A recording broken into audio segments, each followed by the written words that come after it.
Merci de nous suivre aujourd'hui dans MKBS officiel. Vous allez vraiment samedi, jour Oyo, vous allez et Sengo, vous nous suivez partout à travers le monde. Vous allez brancher. Na Dubaï, merci. Na communauté. Nous sommes à Dubaï, merci beaucoup. Mais vous allez éparpiller partout à travers le monde. Notre communauté congolaise, tout peut subir nos beautés, mingi. Tous allez ensemble. Nous allons renouveler encore demande Nangai.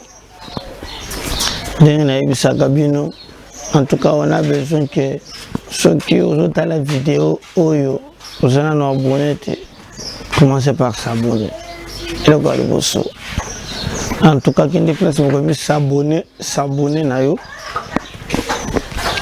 vous êtes déjà abonné, likez ou bien aimez yango, partagez le lien là-bas. Après, Otika l'ambassadeur ou ambassadrice, il y a MKBS officiel.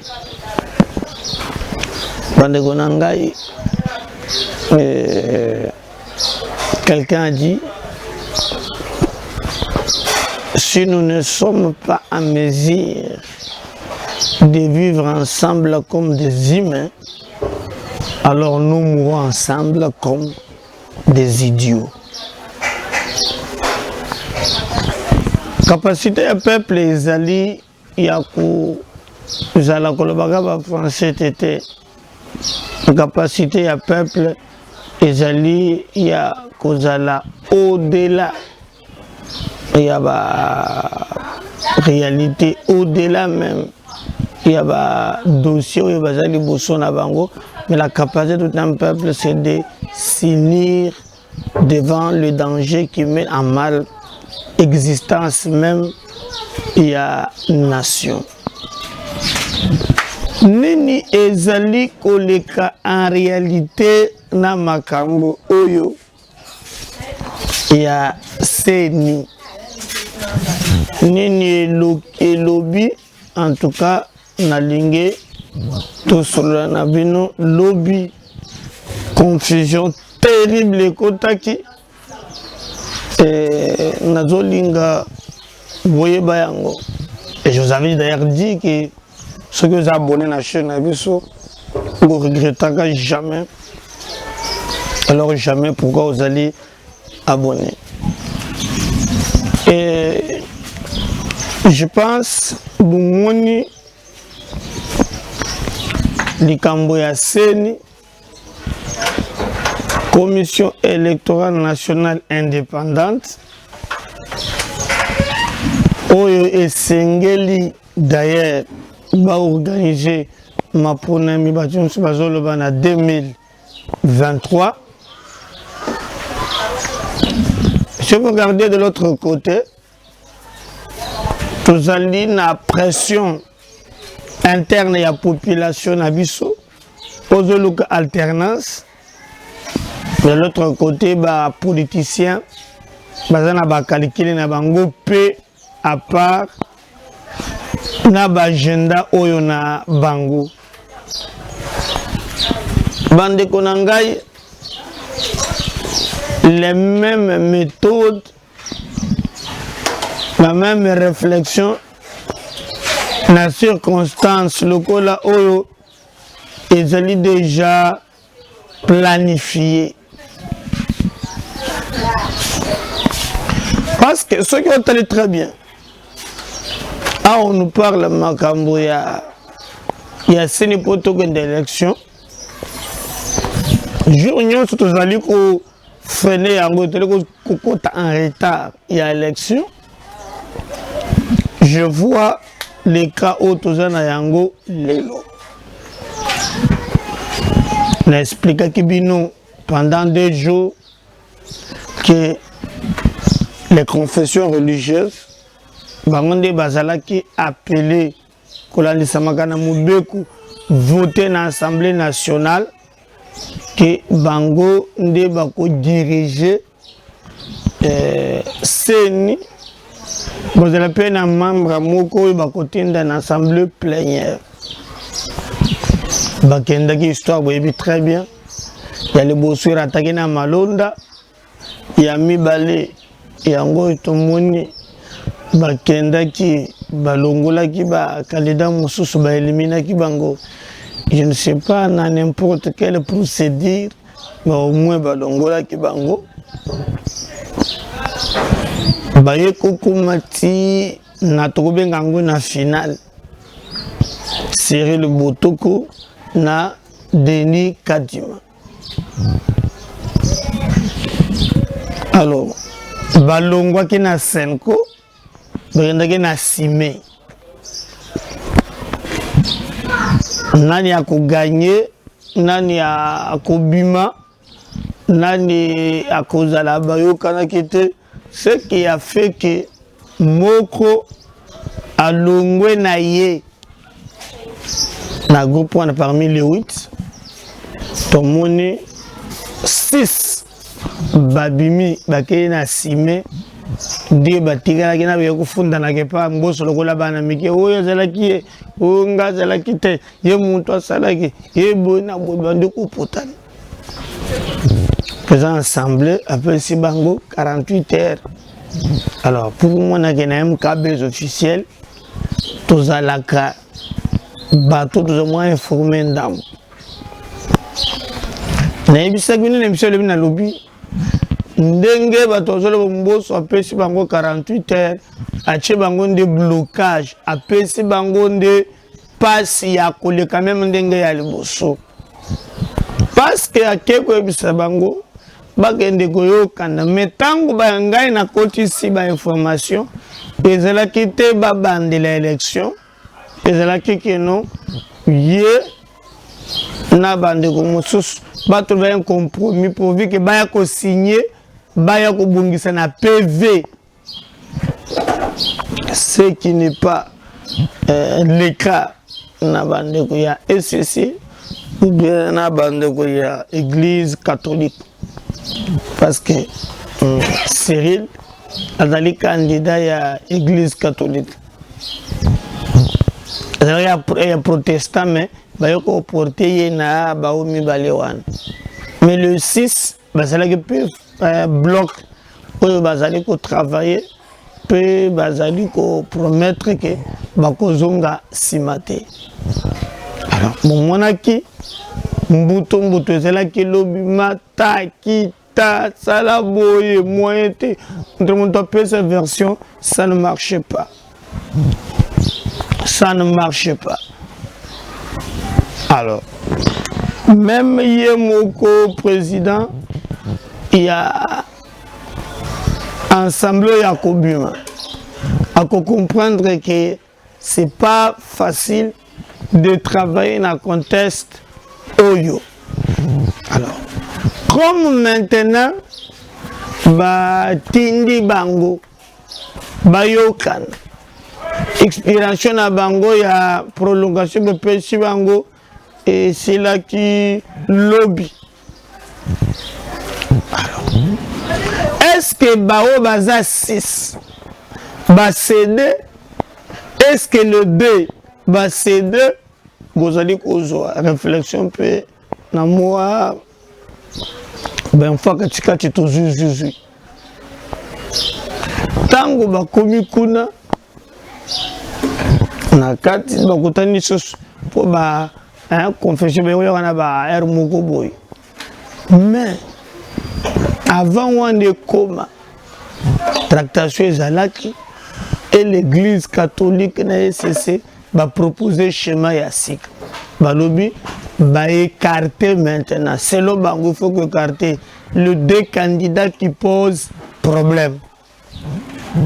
Mais c'est que bino qui baranda qui est officiel de zolo mais et c'est là que ndeko oyo Denis Kadima selon ba source na biso ba câble na biso informatique biso, donc pour na bango et singeli pour na SCC na catholique et singeli kolongola Cyril Wana, Kolongola Denis Kadima, Kozosoko ba candidat ya sika. Et que chaque église ayatana D. Donc, pour Nabango, il faut qu'il faut salemate. Alors, ce qui bazali ko politiser, c'est que la tête de Kadima dérange. Maintenant, biso toujours pesa analyse makamuto sana yango. Mais bango moko na ngambo mosusu nde bazana capacité ya kosasime na makambo yo bango moko ba koloba. Donc les cas qui l'obézera qui ont singeli va écarter tout le deux candidats, tous les deux candidats. Baluki ba candidat ya sika. Babandeli à zéro. Ce qui a été le chemin proposé par ECC et les évêques catholiques. Le schéma était là. Balongo la bango babandela à zéro. Alors, et bon qui position il y a Batunyonso qui tokende na élection tokende na consensus tokende Nzoka le problème était ailleurs. On dit que de l'autre côté, Félix Azana candidat d'ailleurs, mais l'église catholique aussi a son candidat. Côté président, il y a Seni entre la crédible et Sengeli Abima, na deux confessions. Et donc, ça c'est de là que le problème s'est posé. Donc, bande comme Sousso, lobby, Bakozonga Simate, l'église catholique a présenté chemin naïe et Asika. D'ailleurs, vous avez vu lors il y a émission, il y a réunion et Salamaki, Monseigneur Utembi, Oyazali président Yasenko, Abimi, Alobi na micro était. Ndenge ezali wana ba confession religieuse bayokani kombo ya président oyo vraiment akokamba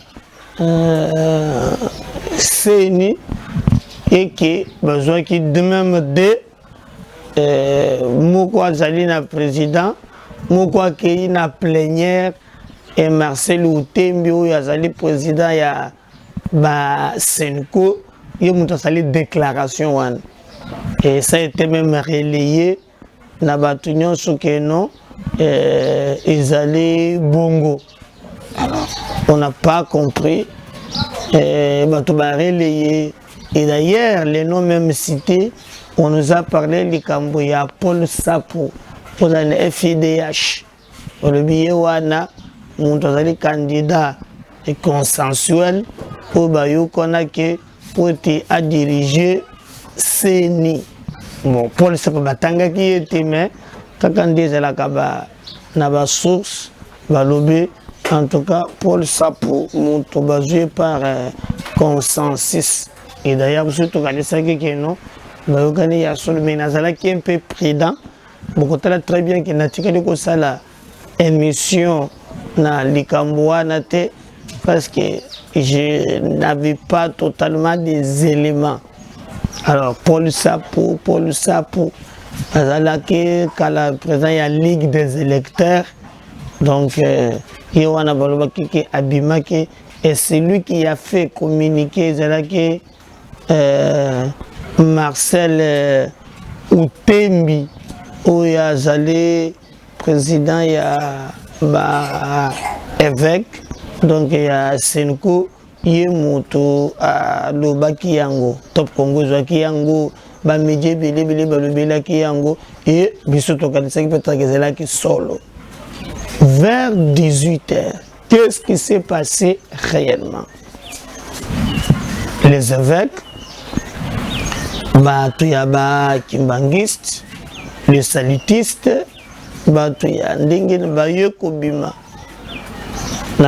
Pourquoi je crois qu'il faut le verbe à 18h pour na kolobaki makambo utembi alubaki en tout cas ezalaki ya solote baye kobimisa procès verbal moko ya désaccord au bayo kanite au bango nyonso bayo kanakite et dans ce procès verbal balobi que ezali pratiquement impossible qui va organiser l'élection parce que normalement c'est le président Azali Monseigneur Otembi, c'est lui qui devrait organiser ces élections.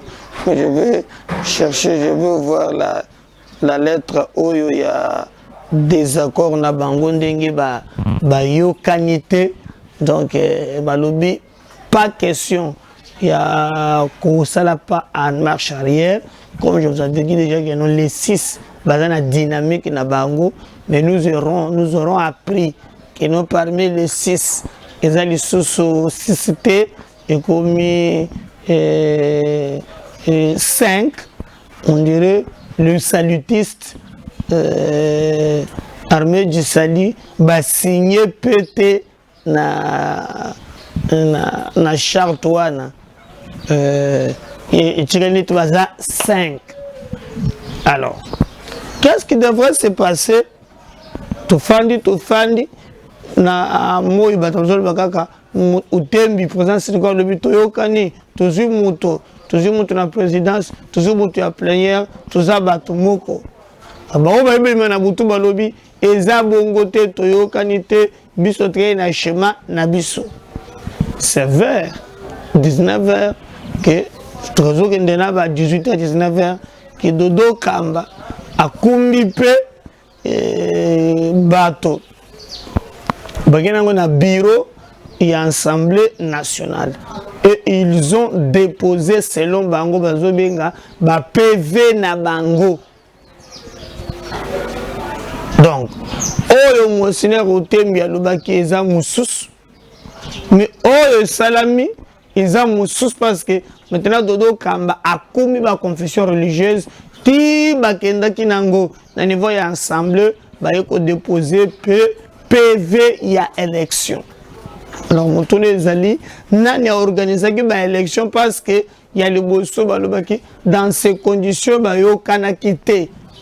Et d'ailleurs bango bazolobaki l'église catholique a lobi yayi corruption ba pesi ba dip ba pesi na bambongo bango balobi que ça insulte parce que ba moni et le côté et catholique azoko c'est la bango makambo contraire kutu catholique yemoko muto azwaka ba dip bon ambongo azwaka de bazwaka ngona nini ya élection te azwaka moko na stade oya bwakela FCC mbwakela lobi ba mososo est-ce que bomoni ba dip na bango tolobi te mais au président ça bien alobi bozo mona yango bato bete maboko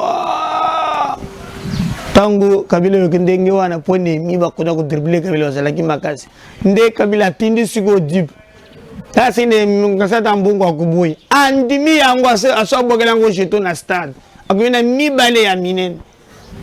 Alors tant que besoin baninga bazu ba dip eza na cadre wana est-ce que la corruption parce que soki ba pesi bango ba dip pour la corruption c'est très grave. On ne peut pas voir déjà bateau bazana niveau wana mais bazala corrompu. Je crois pas que il faut faire avancer démocratie na mboka na biso mais nous avons besoin vraiment ya kozwa ba konzi oyo ba koki ko trouver consensus vraiment na likambwana et ko sala biso malam. Ça pas marché bango batiki liste na bango maintenant confusion ezongi est-ce que na PV au basali Isa Paul Sapu au batunyo sous balobelaki certaines sources ou bien bazongi sikaka Denis Kadima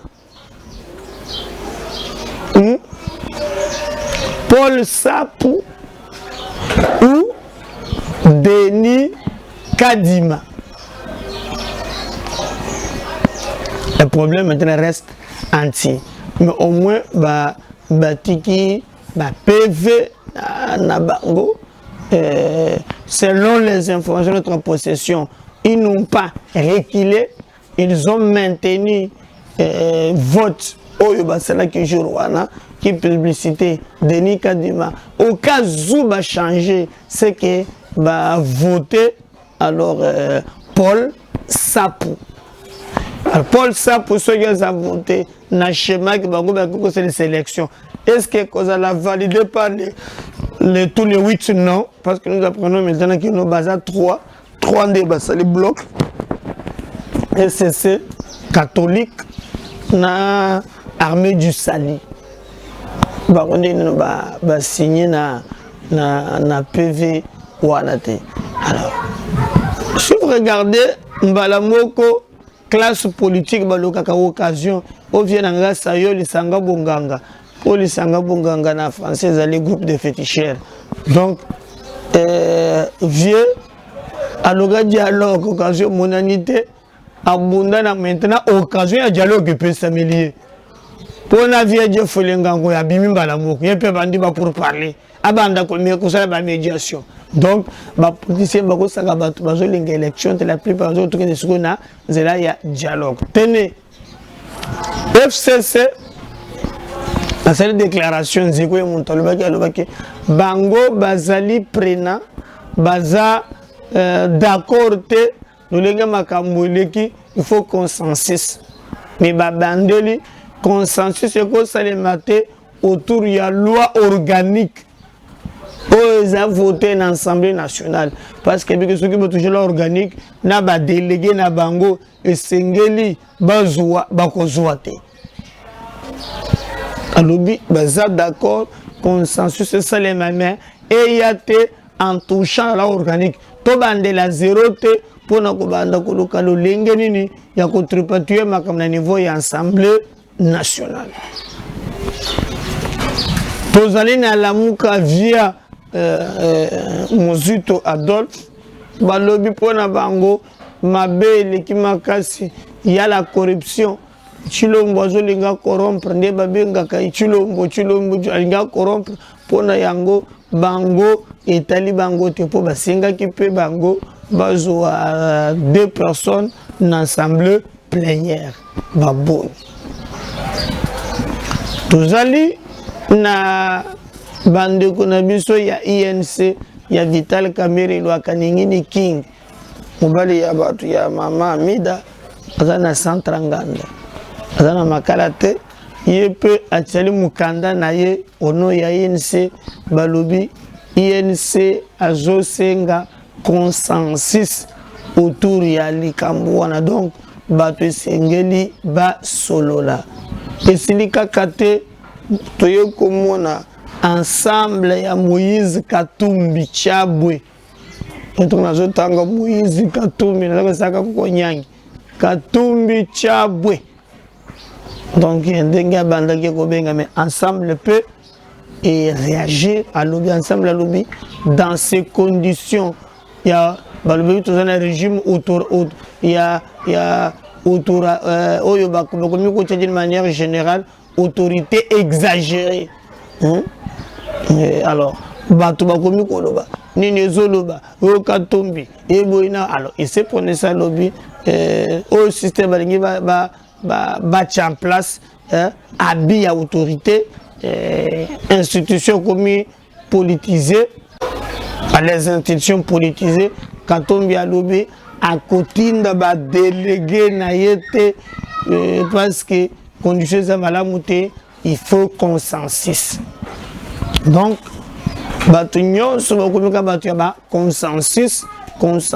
consensus. Alors, si vous regardez Bango de Soubazo, Senga Kaka, et Lokomoko, Bakutana, pour basala dialogue ya lengenini est-ce que bako toucher gouvernement te et changer premier ministre te toko komate makambo milai comme d'habitude ba français il y a beaucoup des agendas cachés autour ya likambo wan. Nous on attend koyebi sabino vérité mais retenez que si confession religieuse bakendaki ko déposer lobi ba PV na bango 40 heures ici là qui Église catholique et les autres qui PV monsieur circulaki oyo ba yokana kité qui dit vrai donc il y a beaucoup d'amalgame et biso tozali de près il y a kotala pour informer bino à temps réel et on ne sait pas parce que avant que comme une assemblée nationale na niveau ya plénière pour na niveau ya bureau je crois que Barolesango na PAG que le est-ce que le lot citoyen Mbosso Kudiampoanga a kozwa courage ya kutanga kombo yango parce que même au tembi ya lobaki babomba ki primaire ya information babombela ki yango assemblée nationale je sais que dans l'Assemblée nationale mutu ya koyebisa biso kombo ya mutu bango ba créer kotika et les conséquences les kolandama mais ba société civile à caractère électoral bango basi batika ki mutu na bango je crois que FDC bakotika mutu na bango MLC bakotika mutu na bango etika likaka ba mosuso nde bazolinga kotika te pour bazana ba calculer na bango je sais pas ce qui ndengeni. Alors moi il y a des pays où les élections sont organisées par le ministre de l'Intérieur. Mais parce que le ministre de l'Intérieur a une élection, on peut y aller et pas la bissoire. Député. Donc, alors, nous avons un niveau, il y a CENI. Mais, ils ont et comme flou et l'équipe, confusion et l'équipe, Monseigneur Utembi, tango le koto batu basepela ki balobi enfin consensus est à trouver enfin consensus est à trouver or ce n'était pas le cas consensus est zoma quitté batu na batu ba camper na ba position na bango mais na bagisi pour retenir que vous avez des candidats soit Kadima va maintenir soit il y a Sika Ezali Paul Sapu Oyo Batomingi mais na Monique Paul Sapu Azoli Kopé Samoa problème te mingi que Denis Kadima parce que c'est l'oba sango balobi Denis Kadima te or que Paul Sapu Pezaka ya Kasai hein mais peut-être ndé bazo kaka dimandé kadima wana ndé bazo ko ezopia bango kanda donc mais Paul Sapu aussi dit Kasai azalaki na FDH et dirigé qui bani ya droit de l'homme mais c'est lui-même qui a salé plaidoyer mingi na niveau ya conseil de sécurité pour l'ancien régime na makamba violation des droits de l'homme mais qui ancien président il y a ligue des électeurs il est que vous allez compter la makambo ya maponami donc c'est lui qui faisait biloko wana alors on ne sait pas si c'est lui si c'est Denis Kadima na ba PV baké kotika est-ce que c'est le 5 c'est le 6 au batiki yango mais en contrepartie qu'est-ce qui va se passer ce qui makambo et le président sera obligé à trancher. Comment ça va se passer? Alors que Mikolo et Zaliko Kende pour Tokende élection. Donc, vous comprendrez que les acteurs politiques ne préparent pas les élections, mais sont en train de préparer contestation. Parce qu'on a préparé dialogue, on a préparé Makambo Mossos. Demandant à notre peuple de ne pas se laisser manipuler par une classe politique non classable parce que, par exemple, Katumbi, à Kolingaba, qui est dans ma solo, va poser Kanaye, autre chose comme Mikolo, va viser selon Magambo Congolité et Ndekobi Makuna. Kamere préfère aussi que non, Bakende na masolo wana pour dire que Bachaka ya naye na mesa. Il y a beaucoup de réalités c'est les intérêts des groupes, il y a parti, l'intérêt du peuple, ils allaient oublier.